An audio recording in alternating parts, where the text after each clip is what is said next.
Il est 19 h en temps universel, 20 h à Libreville au Gabon. Bonsoir à tous et bienvenue à la principale édition d'information sur Canal 7, la chaîne panafricaine. Au sommaire de ce journal, en République centrafricaine, l'élection présidentielle aura lieu en octobre prochain, en même temps que les législatives, le 18 pour le premier tour et le 22 pour le dernier round. Un calendrier ambitieux dévoilé hier par l'ANE, l'autorité nationale des élections, qui a d'ores et déjà annoncé un recensement des électeurs dans tout le pays à partir de la fin du mois en cours. Le monde entier célèbre ce samedi 20 juin 2015 la journée des réfugiés, le nombre des apatrides et demandeurs d'asile étant de plus en plus élevé en Afrique. Nous sommes revenus sur la situation des réfugiés sur le continent noir et surtout les efforts consentis par les différents pays d'accueil pour respecter ces personnes. Marielle Biogou nous en parlera dans ce journal. Le Mali a fini 3e de la Coupe du monde junior de football Nouvelle-Zélande 2015 en s'imposant 3-1 contre le Sénégal. Malgré leur défaite en demi-finale, Lionceaux de la Teranga et Aiglon du Mali ont honoré l'Afrique au cours du match de classement d'un très bon niveau. Ce matin à Auckland, en Nouvelle-Zélande, les jeunes Maliens sont montés sur le podium du mondial U20, comme ce fut le cas en 1999 au Nigeria. Le Malien Adama Traoré a été désigné meilleur joueur de cette compétition. Et nous ouvrons ce télé 20 h par le volet politique. Je venais de l'annoncer, les autorités de transition centrafricaine ont annoncé vendredi un ambitieux calendrier électoral. Il prévoit la tenue des élections présidentielles et législatives le 18 octobre prochain. Marie-Angèle Gono nous en parle. Les élections présidentielles et législatives auront lieu le 18 octobre prochain en République centrafricaine. L'annonce a été faite par les autorités de transition. Selon le nouveau calendrier rendu public à la radio nationale, proposé par l'autorité nationale des élections et validé par le comité stratégique de suivi des élections, le premier tour des législatives et de la présidentielle est fixé au 18 octobre et le second tour de ces deux scrutins au 22 novembre 2015. Il s'agit du troisième report de ce scrutin initialement prévu en novembre 2014. Le chronogramme que nous rendons public est censé être le dernier, comme le président l'a dit, par lequel nous prévoyons les différents scrutins, notamment le référendum constitutionnel le 4 octobre, le premier tour des élections présidentielles et législatives couplées, dorénavant ça sera couplé, le 18 novembre et le second tour le 22 novembre. Le recensement électoral, quant à lui, doit débuter le 27 juin pour s'achever le 27 juillet prochain. Les Centrafricains de la diaspora seront également recensés. Mais les Centrafricains étrangers sont les Centrafricains également, ils seront recensés. Ça, il n'y a pas de doute. Nous ne ferons pas sans nos compatriotes de l'étranger. Les autorités assurent que le texte définitif du projet de la nouvelle constitution ainsi que le code électoral devront être prêts avant toute échéance. Jusqu'ici, il était prévu que les élections soient organisées au plus tard à la mi-2015. Et au Bénin, Lionel Zinsou a été nommé Premier ministre. L'éminent économiste sexagénaire a pour mission de concrétiser les projets de développement économique de son pays. Une nomination saluée hors du continent, mais que plusieurs Béninois voient comme un positionnement de Thomas Yayi Boni à moins d'un an de la prochaine présidentielle. Depuis jeudi, le brillant banquier d'affaires Lionel Zinsou est le 8e Premier ministre du Bénin. Une nomination qui a surpris une grande partie des observateurs de la vie politique de ce petit pays de l'Afrique de l'Ouest, tout portant en effet à croire que son prédécesseur Pascal Koupaki resterait en fonction jusqu'à la présidentielle de février 2016. Lionel Zinsou aura la lourde mission de matérialiser les projets de développement du Bénin, l'application des politiques publiques et de promouvoir la bonne gouvernance. Lionel Zinsou est loin d'être un inconnu pour les Béninois qui admirent quasiment tous le parcours du sexagénaire. À la tête d'un des plus gros fonds de capital investissement d'Europe et président de la Fondation franco-africaine pour la croissance, Lionel Zinsou s'est illustré l'année dernière en pesant de tout son poids dans des pourparlers qui ont débouché sur le financement du développement économique du Bénin à hauteur de 12 000 milliards de francs CFA. Le choix porté sur l'économiste fait pourtant un peu jaser dans le pays. Une partie de l'intelligentsia estimant que Lionel Zinsou n'aura pas le temps avant la prochaine présidentielle d'atteindre tous ses objectifs de développement. Cette nomination est considérée comme un positionnement du chef de l'État Thomas Boni Yayi, empêché par une opposition hostile de modifier la Constitution à des fins hégémoniques. Le président qui clame depuis quelques semaines qu'il ne se présentera pas au scrutin aurait donc choisi un poulain pour lui succéder et certainement diriger sous son contrôle. La marge de manœuvre du Premier ministre Lionel Zinsou est visiblement réduite. À l'approche d'une élection présidentielle très attendue par le peuple béninois, tous les faits et gestes de l'exécutif sont évidemment observés avec la plus grande attention. Dans la région de la Corne de l'Afrique, un Allemand membre présumé des Shebab est activement recherché par les autorités de Nairobi au Kenya qui ont mis sa tête à prix. Le Kenya est décidé à vaincre ce groupe terroriste qui trouble la stabilité dans la région. 102 000 $, soit 51 millions de francs CFA. C'est la récompense promise à celui qui donnera au gouvernement kényan des informations précises sur l'endroit où se trouve Andreas Martin Müller, un Allemand présumé membre des Shebab. Le groupe terroriste avait perpétré une attaque dimanche dernier dans un camp militaire situé dans le comté de Lamu, à une centaine de kilomètres de la frontière somalienne, faisant une quinzaine de morts. L'armée kenyane avait toutefois réussi à abattre un islamiste d'origine britannique au cours de la riposte. Les attaques terroristes dont est victime le pays de Uhuru Kenyatta s'apparentent à des représailles puisque le Kenya est activement impliqué depuis 2011 dans la lutte contre les islamistes Shebab. L'État coopère actuellement avec Interpol et le gouvernement allemand pour mettre la main sur Andreas Martin Müller, une preuve supplémentaire que même les Occidentaux se font endoctriner par ces organisations qui ne cessent d'appeler au djihad et à l'instauration de califats islamiques dans les différentes régions assiégées. Le gouvernement kényan entend manifestement en finir avec les Shebab dont les attaques du supermarché Westgate de Nairobi et de l'université de Garissa sont les plus grands coups d'éclat dans le pays. Andreas Martin Müller, en cavale depuis 2013, est également recherché par la police ougandaise. A noter que le Kenya traque plusieurs autres Européens soupçonnés d'appartenir aux Shebab, tels que Samantha Lewthwaite, veuve de l'un des kamikazes du quadruple attentat de Londres en juillet 2005.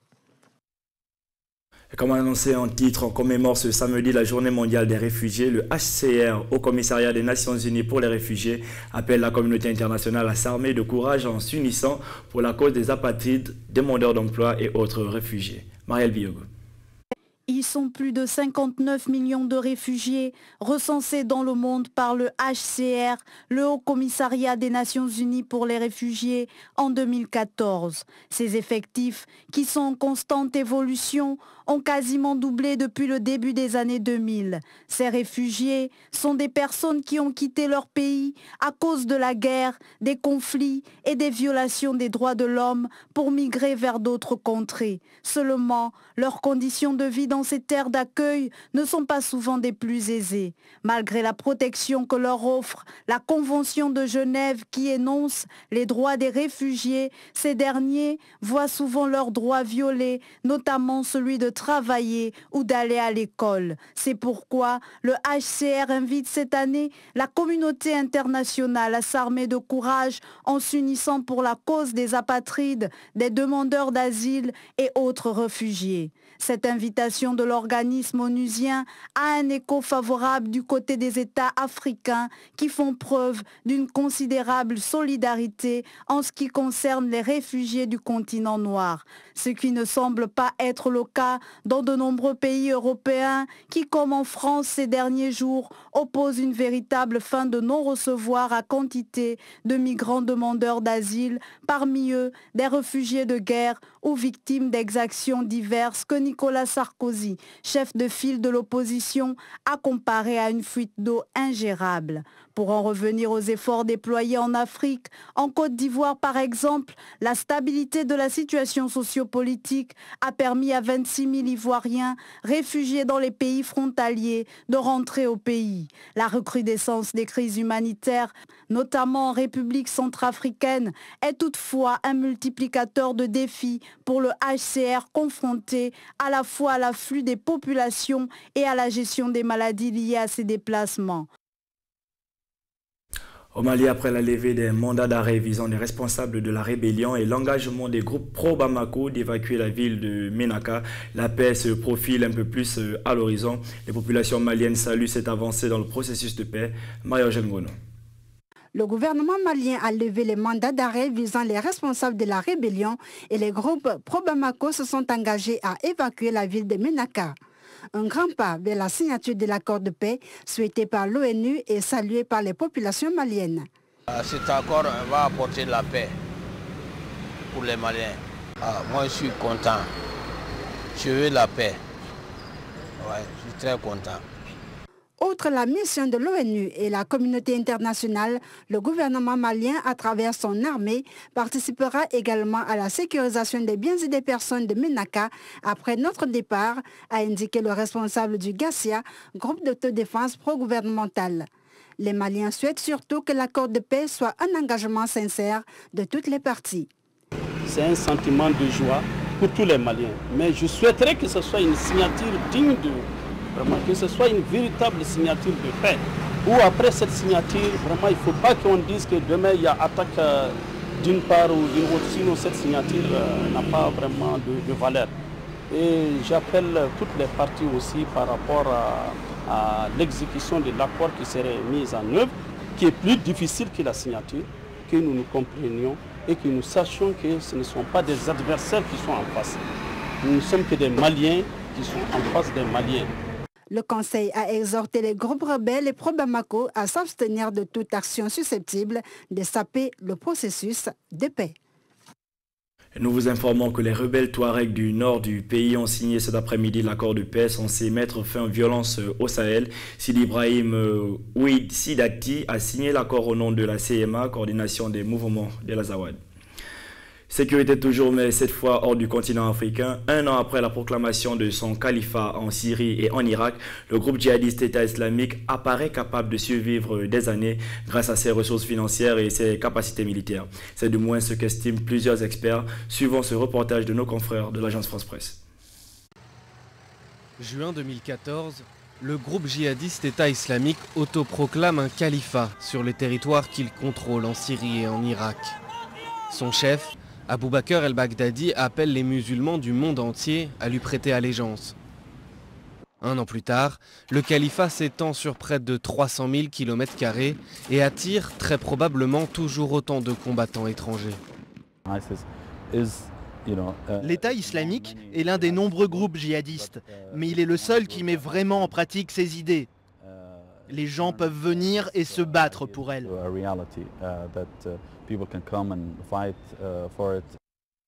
L'EI exerce son pouvoir d'une main de fer, multipliant exécutions, tortures et kidnapping. Surtout, le groupe djihadiste met en scène cette violence extrême dans des vidéos postées en ligne. Extrêmement bien armé et équipé, il est assis sur un véritable trésor de guerre acquis pendant ses conquêtes. Ils font en sorte de vendre du pétrole en Jordanie, en Turquie et même en Irak et en Syrie. Donc ils exploitent les dynamiques et les faiblesses de la politique régionale. Et c'est ainsi qu'ils grandissent. Financièrement, ils attaquent les maisons des gens qu'ils considèrent comme infidèles ou apostats et prennent tout ce qui est à l'intérieur.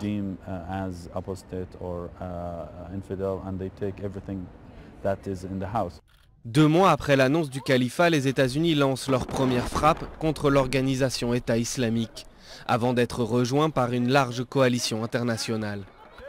Après ses fulgurantes victoires en juin 2014, l'EI a connu quelques revers, comme à Kobané, à la frontière turque, ou récemment à Tikrit en Irak.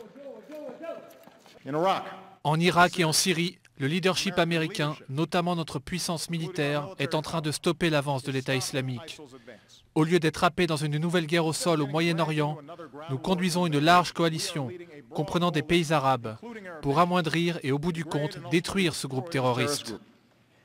Mais l'EI sème ailleurs dans le monde arabe. En Libye, au Yémen ou même en Algérie, de petits groupes djihadistes ont fait allégeance au calife. Et sur ces terres, ils s'immiscent peu à peu dans tous les secteurs de la société, des programmes scolaires à la rénovation des routes. Objectif, montrer l'image d'un véritable État fait pour durer. Retour en Afrique pour parler de la vie syndicale au Gabon où le 6e congrès du syndicat de l'éducation nationale se tient ce week-end à la chambre de commerce de Libreville. Repenser les fondements baptismaux de cette structure syndicale en s'appuyant sur la réforme et la contestation. Tel est le leitmotiv de cette grand-messe. Marielle Biogou était sur place. Les membres du syndicat de l'éducation nationale organisent ce week-end à la chambre de commerce de Libreville le 6e congrès de leur centrale syndicale. C'est autour du thème de la refondation que les syndicalistes vont mener leurs échanges jusqu'à ce dimanche. 7 mois après le dernier congrès du syndicat de l'éducation nationale, notre syndicat est entré dans une crise consécutive à la malgouvernance de son secrétaire général. Aussi, Marcel Libama a-t-il tenu à rappeler les missions de sa centrale syndicale qui consiste à mettre en premier chef la réussite de l'élève gabonais. À ce congrès, ne devons-nous pas décréter la mobilisation générale pour que cette priorité se transforme en acte concret, en acte tangible, qui permette à notre école d'avancer, à nos élèves de mieux réussir, aux enseignants de mieux travailler à cette réussite. Toutefois, les chefs de file syndicalistes et ceux issus des rangs de la société civile présents à cette grand-messe syndicale ont dénoncé les dérives orchestrées par les autorités en place. Pourquoi cette poignée de compatriotes, censés servir le peuple, répond-elle toujours à nos aspirations les plus minimales, les plus légitimes et les plus élémentaires, par des menaces, des intimidations, le gaz lacrymogène, des suspensions de salaire, des sanctions administratives et la prison arbitraire? Les responsables syndicaux n'ont tout de même pas manqué d'interpeller la base sur sa responsabilité syndicale qui devrait converger avec son devoir citoyen. Le chapitre environnement de ce journal, la 6e extinction animale de masse est en cours. C'est le résultat d'une étude publiée hier dans le journal Science Advances. Les estimations les plus optimistes montrent que la faune de la Terre est en train de subir sa 6e extinction de masse depuis la dernière qui a eu lieu il y a 66 millions d'années et les humains ne seront pas épargnés. Marie-Angèle Gono nous en dit plus. Après l'extinction des dinosaures il y a 66 millions d'années, dernière disparition animale de masse de la planète, une étude publiée vendredi dans le journal Science Advances par des experts des universités américaines Stanford, Princeton et Berkeley montre que la 6e extinction animale de masse est en cours. Cette analyse s'appuie sur les observations documentées d'extinction de vertébrés, notamment des animaux avec squelette interne comme des grenouilles, des reptiles et des tigres, à partir de fossiles et d'autres bases de données. Cette situation est imputable à l'homme. Selon les chercheurs, le rythme actuel de disparition des espèces a été comparé au rythme naturel de disparition avant que l'activité humaine ne domine. Résultat, le taux du passé fait ressortir une disparition de 2 espèces de mammifères pour 10 000 espèces en 100 ans, alors que le taux moyen de perte d'espèces de vertébrés au siècle dernier est 114 fois supérieur à ce qu'il aurait été sans activité humaine, même en tenant compte des estimations les plus optimistes en matière d'extinction selon l'étude.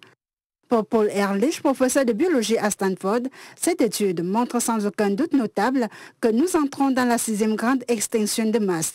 Les humains feront probablement partie de ces espèces qui disparaîtront, préviennent les chercheurs. Les causes de la disparition des espèces comprennent notamment le changement climatique, la pollution et la déforestation. L'Union internationale pour la conservation de la nature estime à environ 41,26% le taux d'espèces d'amphibiens et de mammifères menacés d'extinction. Nous quittons l'environnement pour la santé. Une ONG belge apprend à des rongeurs à détecter des mines et à dépister les cas de tuberculose en Tanzanie et au Mozambique grâce à leur odorat très développé. Une idée qui pourrait permettre de réduire les cas de tuberculose dans cette région. Léa Atsab nous fait le point. L'ONG belge Apopo, travaillant en Tanzanie, apprend aux chrysanthémums des savanes à détecter des mines terrestres et la tuberculose en Tanzanie et au Mozambique grâce à leur odorat très développé. Au cours de 9 mois de dressage rigoureux, les rats anti-mines apprennent à marquer un arrêt et à gratter le sol lorsqu'ils repèrent l'odeur du TNT. En échange, ils reçoivent une récompense en nourriture. Ces rongeurs ne sont pas suffisamment lourds pour déclencher une mine s'avère extrêmement efficace. Par conséquent, en Afrique, les rats sont considérés comme un fléau, comme des animaux nuisibles qui ravagent, récoltent et réservent de nourriture. Mais depuis 2007, les rats d'Apopo dépistent également la tuberculose en Tanzanie et plus récemment au Mozambique. Selon l'OMS, 9 millions de personnes sont chaque année infectées par la tuberculose et un cas sur 3 n'est pas dépisté par le système de santé. Les maladies non diagnostiquées risquent d'en infecter d'autres. La maladie se propageant par l'air et pouvant être mortelle si elle n'est pas traitée. En 2014, Apopo rapporte avoir trouvé plus de 1000 cas de tuberculose parmi des échantillons trouvés négatifs par les cliniques médicales.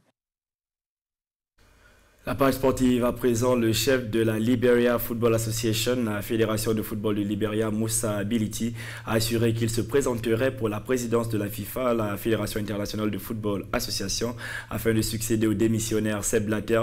Il compte sur le soutien des présidents des fédérations africaines, un élément de Roland Jacko. Moussa Bility, le président de la Fédération du Liberia, se porte à son tour candidat à la présidence de la Fédération internationale de football FIFA après le Brésilien Zico. Je veux abandonner le système de vote secret à la FIFA. Je ne veux pas de vote secret. Vous représentez un pays. Quand vous allez au Congrès, vous représentez un pays. Si vous ne voulez pas de poste particulier, vous devriez pouvoir fièrement dire « Voilà mon avis ». Le vote secret appartient aux élections nationales, à la politique. Alors que le continent africain fut l'un des bastions de Sepp Blatter, l'ex-patron de football démissionnaire, le dirigeant âgé de 48 ans se targue de pouvoir d'ores et déjà compter sur le soutien d'une douzaine de présidents de fédérations africaines. J'ai le soutien de l'Afrique. Je n'appartiens pas à d'autres candidats en Afrique. Je ne suis pas le meilleur que ce continent a, mais je crois que c'est notre moment. Nous sommes les leaders du football, nous sommes le plus large groupe ou confédération. Nous devrions mener, nous ne devrions pas être menés. Pendant l'annonce jeudi dernier de son intention de se présenter à la présidence de cette haute instance de football, Bility n'a pas manqué aussi de dévoiler déjà quelques points de son plan d'action s'il parvenait à être élu. En football, je vais m'assurer qu'il est transparent. Le budget de la FIFA sera transparent sur Internet pour que tous les membres de la fédération puissent voir comment nous étendons le budget.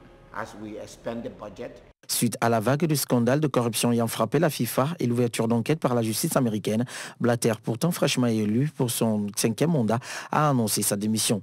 L'élection de son successeur devrait se tenir entre décembre 2015 et mars 2016. Duel 100% africain, le match de classement comptant pour la 3e place de la Coupe du Monde des moins de 20 ans en Nouvelle-Zélande a été remporté par le Mali devant le Sénégal sur la marque de 3-1. Le Malien Adama Traoré a été désigné meilleur joueur de la compétition. Mamadou Niang. Les Aiglons du Mali ont décroché la 3e place du mondial des moins de 20 ans qui se joue en Nouvelle-Zélande en battant les Lionceaux du Sénégal sur la marque de 3-1. Mené 1-0 sur une réalisation de Ibrahim Wadji à la 64e minute, le Mali a renversé la vapeur avec un doublé d'Adama Traoré aux 71e et 83e minutes et un 3e but signé Samaseko. 16 ans après la génération de Seydou Keïta et Mamadou Diarra, le Mali finit sur le podium du mondial de moins de 20 ans. Son meilleur buteur Adama Traoré, auteur de 4 buts et 3 passes décisives, est désigné Ballon d'Or du mondial, titre qui récompense le meilleur joueur du tournoi. Pour finir encore du football, mais cette fois-ci au Gabon, depuis le début de la semaine, se déroule dans la ville d'Oyem le tournoi de montée en 2e division. Des équipes venues des 4 coins du pays s'affrontent pour obtenir le précieux sésame. Hier, dans le cadre de la 4e journée, une rencontre opposait l'ASDIA de l'Estuaire à Ibunji de la province de Logouelolo. Un match au cours duquel les deux formations n'ont pas pu se départager. Score final, 2 buts partout. Ce journal est à présent terminé, mais avant le rappel des principaux titres qui l'ont constitué. En République centrafricaine, l'élection présidentielle aura lieu en octobre prochain, en même temps que les législatives, le 18 pour le premier tour et le 22 pour le dernier round. Un calendrier ambitieux dévoilé par l'ANE, l'autorité nationale des élections, a d'ores et déjà annoncé un recensement des électeurs dans tout le pays à partir de la fin du mois en cours. Le monde entier célèbre ce samedi 20 juin 2015 la journée des réfugiés. Le nombre des apatrides et demandeurs d'asile étant de plus en plus élevé en Afrique, nous sommes revenus sur la situation des réfugiés sur le continent noir et surtout les efforts consentis par les différents pays d'accueil pour respecter ces personnes. Maël Biogou nous en a parlé dans ce journal. Le Mali a fini 3e de la Coupe du Monde Junior de football Nouvelle-Zélande 2015 en s'imposant 3-1 contre le Sénégal. Malgré leur défaite en demi-finale, Lionceaux de la Teranga et Aiglon ont honoré l'Afrique au cours du match de classement d'un très bon niveau. Ce matin à Auckland, les jeunes Maliens sont montés sur le podium du mondial U20, comme ce fut le cas en 1999 au Nigeria. Le Malien Adama Traoré a été désigné meilleur joueur de cette compétition. Merci à tous d'avoir suivi cette édition d'information. La rédaction et toute l'équipe technique vous en remercie. Bonne suite des programmes sur Canal 7, la chaîne panafricaine.